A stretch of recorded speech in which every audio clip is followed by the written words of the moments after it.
মার্কেটের মতো ফুলি ফুলি কুরকুরে খাস্তা এক ঝুড়ি নিমকি তুমি বাড়িতেই বানিয়ে নিতে পারো মিনিটের মধ্যেই।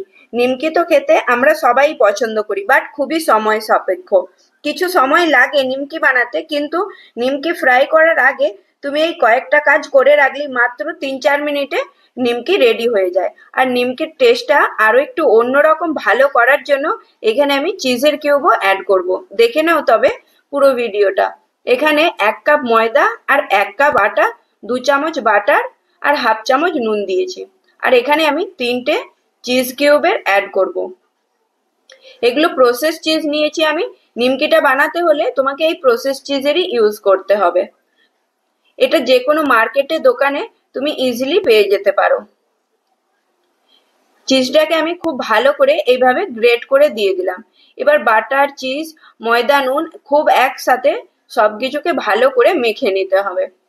তারপরে সামান্য সামান্য জল দিয়ে বেশ একটা টাইট মতো ডো বানিয়ে নিতে হবে। খুব টাইট নয়, যেমন পরোটা বানাই ঠিক ওই রকম টাইট। মেখে এটাকে 20 মিনিটের মতো আমরা রেস্টে রেখে দেবো। এবার কিচেন স্ল্যাপের ওপর একটা সুতির পরিষ্কার কাপড় বা আমার মতো এরকম কিচেন টাওয়াল একটা বিছিয়ে নিলাম।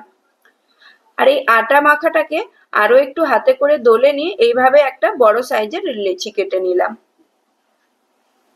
আটার লেচিটাকে খুব ভালো করে পাক দিয়ে এইরকম গোলাকার শেপ দিয়ে নিয়ে বেলান চাকির উপরে শুকনো আটা ডাস্ট করে নিতে হবে। শুকনো আটাটা এখানে একবারই ডাস্ট করব।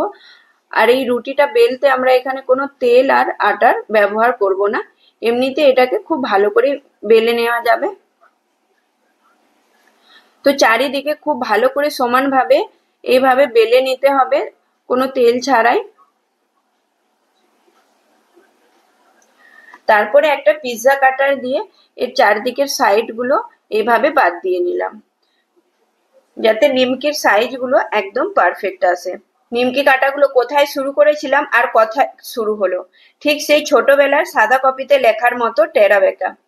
যাই হোক, এতে কোনো যায় আসে না, তাড়াতাড়ি কাজ শেষ হলেই হলো। নিমকিগুলো কাটা হয়ে গেছে, এবার তুলে আমি এই সুতির কাপড়টার মধ্যে রেখে দেবো।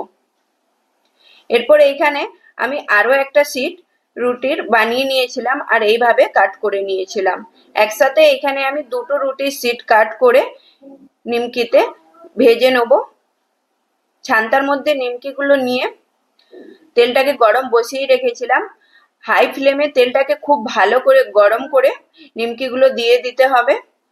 দেখবে আপনি সব নিমকিগুলো ছেড়ে বেরিয়ে যাচ্ছে।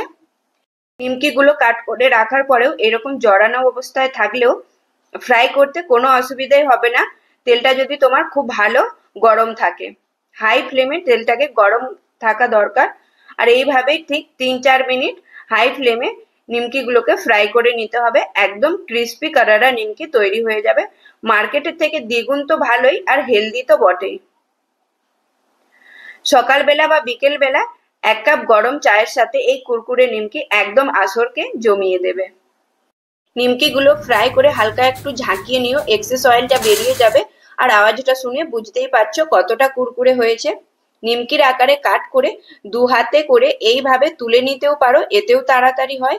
এরপর আমি এখানে সমস্ত নিমকিগুলো কাট করে দেন ফ্রাই করেছিলাম। একটা দিকে ধ্যান রেখো, শুধু হাই ফ্লেমে নিমকিগুলো ফ্রাই করে নিতে হবে।